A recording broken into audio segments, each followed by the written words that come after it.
काम करणार आहोत। मातीचे तुम्हाला वेगवेगळे प्रकार माहित आहेत का? आहेत।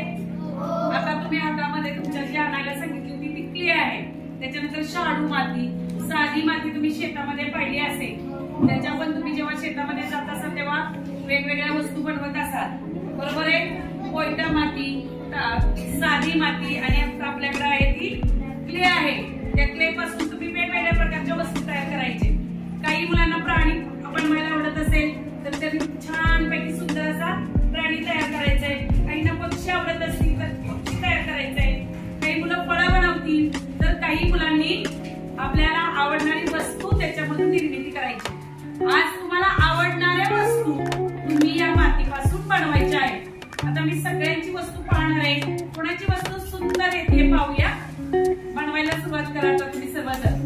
तुमच्याकडे वेगवेगळ्या रंगांची माती हातात आहे, क्ले, बरोबर आहे। मग ती आता आपण अशी बघितली तर आपल्याला हवी तशी ती काय करता येते, बनवता येते।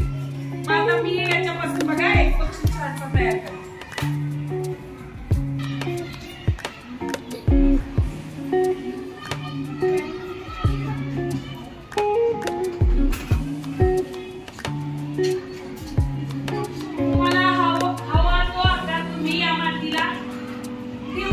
या मातीचं वैशिष्ट्य काय?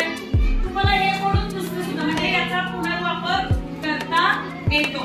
दुसरी वस्तू बनवायची तर ही वस्तू बनवू शकता। आता तुम्हाला हवे त्या प्राणी, पक्षी, फळं तुम्ही बनवू शकता।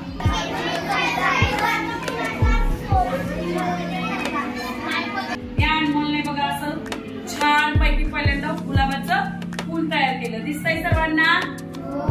त्याच्या कल्पकतेनं त्यानं केले। आणखी एक कल्पना त्याला सुचली, फुलांवर काय बसतात, फुलपाखरे। मग त्याच्या या गुलाबाच्या फुलावर सुद्धा काय बसलेलं आहे, फुलपाखरू बसलेलं आहे। त्याच्या या सुंदर कलाकृतीबद्दल त्याचं आपण अभिनंदन करूया।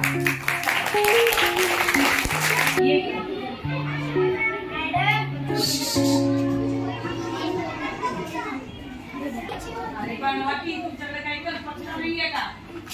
छान सुंदर